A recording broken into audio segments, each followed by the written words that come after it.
Hey, it's time for another 3 in 15. And this month we are reviewing Tiletum, Wintergreen, and Starship Captains.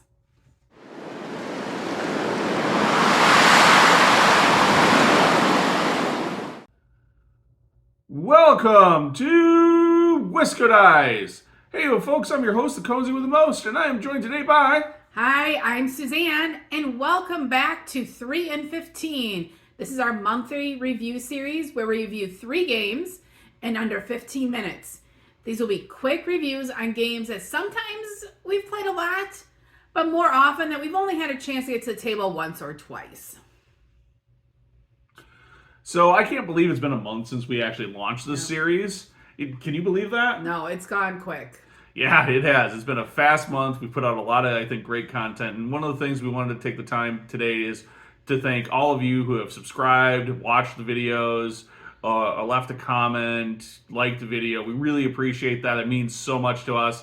And if you haven't subscribed, why don't you go ahead and take the opportunity right this moment. Just scroll right down, hit that subscribe button. Go ahead, and while you're there, you can hit the like. And, of course, you can hit that little bell to get the notifications and all of those good things. It really does help us, and more importantly, helps us grow that channel. And that is really it's really important to us, and it's the biggest thing, the only thing that we ask you guys to do. So thank you all for everyone who has actually taken the time to subscribe and like, and now is your opportunity. And with that, let's roll right into our first review. And as a reminder, after the review, we'll tell you how the game ranked for us personally on a scale of 1 to 10.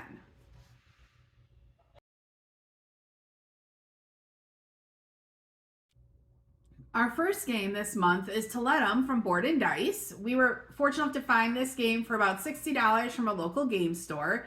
This is the latest T-Series game from Board&Dice and the designers of Daniele Tassini and Simone Luciani. This game leverages dice drafting, resource management, and having the fun of moving your merchant on a map to create a very interesting new Euro game. For the majority of the game, you will be taking a die from the action wheel. You take the color resource associated with the color of your dice, matching the number of pips showing on the dice. Then finally, you wrap up the turn by taking the associated action with where you drafted that dice from. The fewer resources you take, the stronger the action is that you take. How is it stronger, Suzanne? So this is really kind of interesting. So when you were granted action points based on the opposite side value of the dice that you selected. So for instance, if you take a dice with 2 pips on it, you gain 2 resources and then 5 action points that you can spend for that action. That's really cool. And actions include adding tokens that represent buildings and cathedrals on the map, moving your merchant on the map, moving your architect on the map, gaining characters to your player board, completing contracts, and even moving yourself on this an additional track called the King track.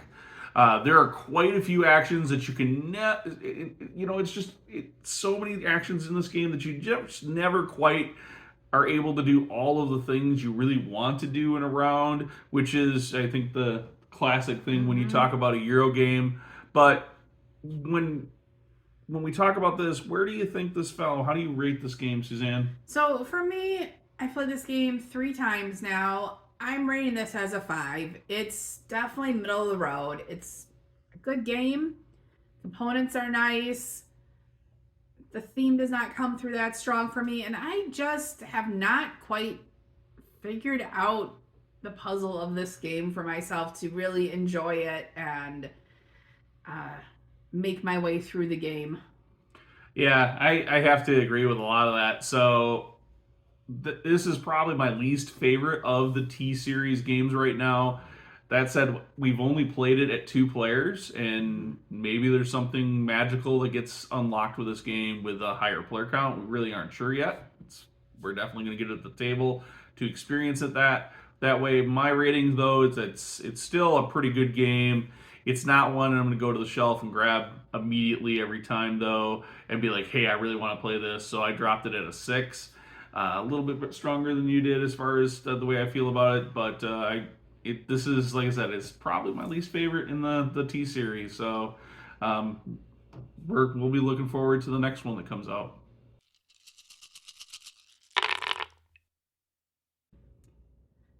Next up for this month's games in the number 2 spot is Winter Queen from Crow D Games. This is an abstract strategy game that we backed originally on Kickstarter and have featured on our Kickstart Monday blog article. It plays from 2 to 4 players and is currently retailing in the US for about $39. In this game, there are really three things that you can do.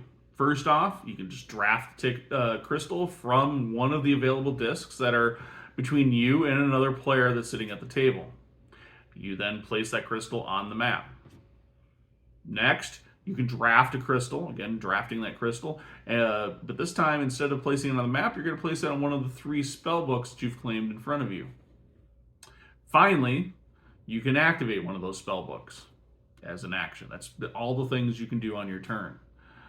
Spell books are claimed when you place a crystal on the map. You get the corresponding spell book for the associated region on the map that you're placing that crystal in. They then get added to your collection of spell books. You can have no more than 3 at any given time. And they are really your primary mechanism for scoring points. You activate a spell book.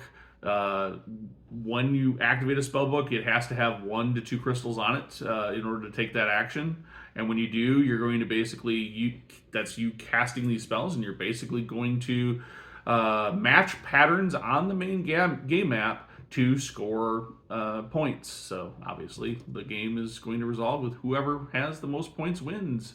Novel concept there. This makes the game a very interesting strategy of placing crystals to best score you the points and hinder other players that are also collecting crystals and trying to match them up with their own unique spell books. So it's a really interesting mix and match of all of those mechanics, but let's go ahead and see where the ratings actually fall. All right, so for me, this game falls at a 3. It is definitely not a game that I run to or get excited about playing. I do play it, and if someone really wants to play it, I'm more than happy to play it with them. The theme does not come through very well for me. I'm not quite sure what these spells I'm casting really do. There's a backstory, but it's just not coming through. And also for me, for the mechanics of this game just are not clicking all that well. And it's a struggle for me every time I go to play this game on what I actually want to do and what the best thing is. It's really pretty though. I mean, I will give it that. It's got nice, big, colorful gems, and it's not a table hog. So there are some positives with this game. But Conesy, what do you think? So I agree with a lot of the things you said in regards to the theme of this game. The theme and this like amazing box art that we're looking at is not reflected at all basically in the game as far as I'm concerned.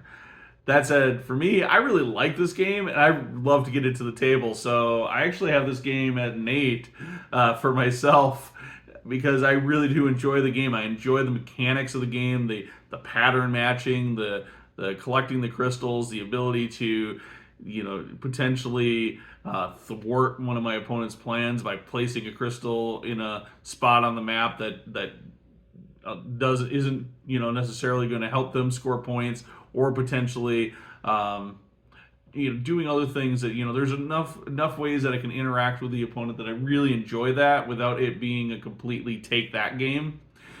So for me it's a lot of fun. I really enjoy it, and at the price point it's really hard to find a game these days under $40 that has the kind of quality of components and materials that this game does, and that I personally find that much enjoyment on. So hey, that's Winter Queen from Crow D Games.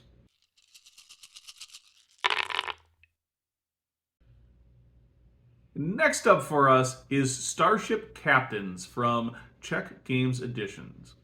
So in Starship Captains from CGE, you get to play the game in a classic sci-fi experience that makes everyone at the table want to live long and prosper. This game plays from 1 to 4 players and is a really nice size game for the game table. We're talking about a nice, wonderful, whether it's a nice, wonderful Geek and Sun table like this one, or your kitchen table. It's a very nice, fits the table space very nicely. The game has an MSRP of $59.95 US dollars, and the game for that price point seems to be kind of in that nice standard board game price point for a game in a box of this size. So, and this game lets you move your ship around the game board, going from planet to planet. You get to combat spice pirates, go on missions with your crew, and improve the technologies that your team has. So, all these things that you do go towards scoring points. On your turn, you assign a member of your crew to a specific action and resolve it. In the case of away missions, you may need to assign multiple members of your crew to that. And matching the crew colors to the mission gives you bonus things as well, such as different relics that can increase your score or increase your ability to do different actions. So missions, pirates, relics, and various other things allow you to score points in this game. And with only 4 turns, it's a race to go boldly where no player has gone before. Where this game really seems to shine is the quality of its components. The double thick player boards and other boards that are in the game fold together rather than being glued together, which really does come down to preventing that classic warping that you see in double layer boards in a lot of games. The various plastic components, like the various crew models, are all various sculpts with different aliens and cool things like that, so that you really do feel like you're a federation of crew. Your cardstock spaceships fold together so that they look like little ships that come straight out of Star Trek. So with that, where do you rate this game, Suzanne? So I love space-themed games. It's just, usually that's always something I gravitate towards. And I have been kept my eye on this from when we saw it at Gen Con last year when they were demoing it. And I have to say, it's only ranking a 5 for me right now. It's a lot of fun. It keeps moving, but there's just something missing, and I'm not sure what it is. But if you want to get this out and you want me to play it with you, I am more than happy to play this nice space game with you. So I actually give this game a 7. And while I think this is a recurring theme today, is that all of the rankings for these games are I'm a little stronger on. I get exactly what you're talking about. This game feels like it's missing something. But where it feels like it's missing that something, I think that was maybe extra fat that was just trimmed out of it to keep the game very approachable and very easy to teach. And that is something I really like about this game, is that it's very approachable and it's very easy to teach. I've had an opportunity to play this game at all player counts, 2, 3, and 4 player counts now. So I've had that actual opportunity there. Just not solo. Yep, I haven't played it solo, but I think this game does shine a bit more at larger player counts. Actually, I couldn't believe how much different it was at 4 players than it was at 2, which I think you've only had the opportunity to play at 2. I've only played it at 2 players, unfortunately. So yes, that may change my ranking on it a bit. And I will add that if you are looking for a family game, while this says it's 12 and up, I think you can probably have kids that are gamers that are younger than that also play this. So it would be a nice family game too. Yes, it is very... Or game night game. And I think that's actually part of what that when we talk about trimming the fat out of this game, that extra little complexity that we're looking for, I think that's been pulled out to make this game far more approachable for other people. So with that is Starship Captains from CGE. Hey there, it's Conesy. Thank you so much for watching. We put out videos weekly here at Board&Dice. Check out our channel for more great videos, and don't forget to subscribe. We also have more great content on our website at wiscodice.com. Of course, we do this all for you, the viewers. So please like the video if you enjoyed it, and thanks for watching.